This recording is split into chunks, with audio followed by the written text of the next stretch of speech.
K Sudhakaran അനുനയിപ്പിക്കാനുള്ള ശ്രമങ്ങൾ ഊർജിതമാക്കിയിരിക്കുകയാണ് കോൺഗ്രസ് നേതൃത്വം. മല്ലികാർജ്ജുൻ ഖാർഗെ അടക്കമുള്ള നേതാക്കൾ കെ സുധാകരനുമായി രാത്രി ഫോണിൽ സംസാരിച്ചു. നേതാക്കളെ സുധാകരൻ അതൃപ്തി നേരിട്ട് അറിയിച്ചതായി സൂചന. തിങ്കളാഴ്ച ഡൽഹിയിലെത്തുന്ന സുധാകരനെ അനുനയിപ്പിക്കാൻ കഴിയണമെന്ന പ്രതീക്ഷയിലാണ് നേതൃത്വമുള്ളത്. തിരുവനന്തപുരത്ത് നിന്ന് സുനിൽ ഐസക്കും കോഴിക്കോട് നിന്ന് മുഹമ്മദ് അസ്ലവും വിവരങ്ങൾ നൽകും. സുനിൽ ഐസക്കിലേക്ക് ആദ്യം. സുനിൽ, അപ്പോൾ സ്വാഭാവികമായിട്ടും ഇനി കെ സുധാകരനെ അനുനയിപ്പിക്കാൻ ഹൈക്കമാൻഡ് തയ്യാറെടുക്കുന്നതായുള്ള വാർത്തകൾ വന്നിരുന്നു. അതിന്റെ ഭാഗമായി ചില ഫോർമുലകൾ കൂടി മുന്നോട്ട് വച്ചിരുന്നു. അപ്പോൾ ഇന്നലെ രാത്രി മല്ലികാർജ്ജുൻ ഖാർഗെ അടക്കം സംസാരിക്കുമ്പോഴും എന്തായാലും കെ സുധാകരൻ ഒരു അനുനയത്തിന്റെ പാതയിലേക്ക് എത്തും, മറ്റൊരു വലിയ വിസ്ഫോടനമായ തീരുമാനങ്ങൾക്ക് സാധ്യതയില്ല എന്ന് തന്നെ നേതൃത്വം ഇപ്പോൾ കണക്കാക്കുന്നുണ്ട്. അപ്പോൾ കെ സുധാകരൻ ഇതുമായി ബന്ധപ്പെട്ട് അടുത്ത അനുയായികളോടെങ്കിലും മനസ്സ് തുറന്നിട്ടുണ്ടോ? എന്തായിരിക്കും കെ സുധാകരന്റെ അടുത്ത നീക്കം എന്നതിൽ ഏതെങ്കിലും തരത്തിലുള്ള വ്യക്തതയുണ്ടോ?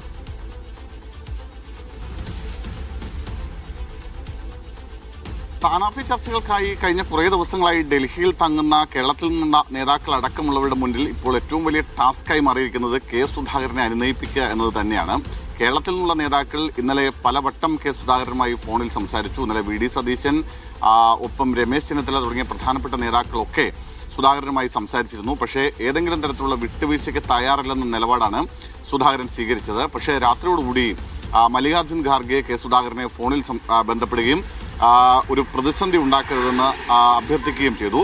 മാത്രമല്ല, നേരത്തെ തന്നെ മുന്നോട്ട് വെച്ചിരുന്ന, നമുക്കറിയാം ഇന്നലെയൊക്കെ നമ്മൾ നൽകിയ വാർത്തയാണ്, കെ സുധാകരൻ ആവശ്യപ്പെടുന്ന ആൾ ആരോ അവരെ കണ്ണൂരിൽ സ്ഥാനാർത്ഥിയാക്കാമെന്ന ആ ഡിമാൻഡ് അത് ഒരിക്കൽ കൂടി ആവർത്തിക്കുകയും ചെയ്തു മല്ലികാർജ്ജുൻ ഖാർഗെ എന്നാണ് നമുക്ക് ലഭിക്കുന്ന വിവരം.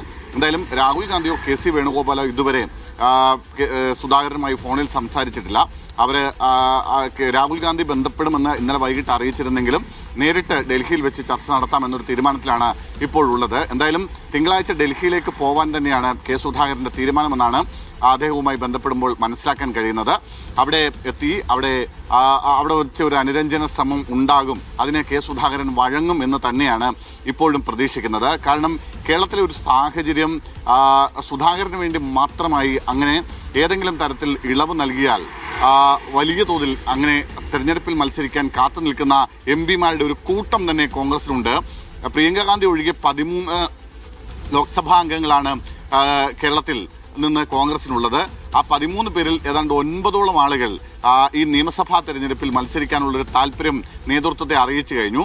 അത് വലിയ തോതിലുള്ള പ്രതിസന്ധി കോൺഗ്രസിനുണ്ടാക്കുകയും ചെയ്യും. അതുകൊണ്ട് ആർക്കും സീറ്റില്ല, ഒരു എം പി മത്സരിക്കേണ്ട എന്നൊരു നിലപാടിലേക്ക് ഹൈക്കമാൻഡ് എത്തിച്ചേരുകയായിരുന്നു. അതിൽ സുധാകരന് മാത്രമായി അങ്ങനെ ഇളവ് നൽകിയാൽ അത് മറ്റ് ചില ആഭ്യന്തര പ്രശ്നങ്ങൾക്കും പൊട്ടിത്തെറികൾക്കും വഴിവെക്കുമെന്നാണ് കോൺഗ്രസ് നേതൃത്വത്തിന്റെ വിലയിരുത്തൽ. അതുകൊണ്ട് അക്കാര്യങ്ങൾ പറഞ്ഞ് സുധാകരനെ ബോധ്യപ്പെടുത്തുകയും സുധാകരൻ നിർദ്ദേശിക്കുന്ന ഒരാളെ, അത് എക്സ് ആവട്ടെ വൈ ആവട്ടെ, ആരെയും അവിടെ കണ്ണൂരിൽ മത്സരിപ്പിക്കാം എന്നൊരു തീരുമാനത്തിലേക്ക് അങ്ങനെയാണ് ഹൈക്കമാൻഡ് എത്തുകയും ചെയ്തത്. പക്ഷേ അതിൽ അതൃപ്തി അറിയിച്ചാണ് സുധാകരൻ മടങ്ങുന്നത്. എന്തായാലും സുധാകരന്റെ അതൃപ്തിക്ക് പിന്നിൽ അത് മാത്രമല്ല മറ്റു ചില കാരണങ്ങൾ കൂടി ഉണ്ട് എന്നാണ് നമുക്ക് മനസ്സിലാക്കാൻ കഴിയുന്നത്. അതായത് കഴിഞ്ഞ കുറേ ദിവസങ്ങളായി നടന്നുകൊണ്ടിരിക്കുന്ന സ്ഥാനാർത്ഥി ചർച്ചകളിൽ എവിടെയും കെ സുധാകരന് കാര്യമായ ഒരു പരിഗണന ലഭിക്കുന്നില്ല എന്നുള്ളൊരു പരിഭവം അദ്ദേഹത്തെ സംബന്ധിച്ച് ഉണ്ട്. ദിവസങ്ങളായി തിരക്കിട്ട ചർച്ചകളൊക്കെ സ്ഥാനാർത്ഥി നിർണയവുമായി ബന്ധപ്പെട്ട് നടക്കുന്നുണ്ട്. ഒപ്പം പാർട്ടിയുടെ പ്രധാനപ്പെട്ട പല തീരുമാനങ്ങളിലും, എന്തിന് സീറ്റ് വിഭജനം അടക്കമുള്ള കാര്യങ്ങളിലും ഒന്നും ഒരു ഘട്ടത്തിലും സുധാകരനെ അടുപ്പിക്കാത്ത ഒരു സാഹചര്യം കൂടിയുണ്ട്, അല്ലെങ്കിൽ സുധാകരനുമായി ചർച്ച ചെയ്യാത്ത സാഹചര്യം കൂടിയുണ്ട്.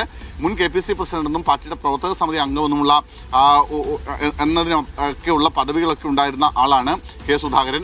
അതുകൊണ്ട് അത്രയും മുതിർന്ന ഒരു സുധാകരനെ, അത്രയും മുതിർന്ന നേതാവ് എന്ന നിലയ്ക്ക് പൂർണ്ണമായും അവഗണിക്കുന്ന തരത്തിലേക്ക് സംസ്ഥാന നേതൃത്വം മുന്നോട്ട് പോകുന്നു.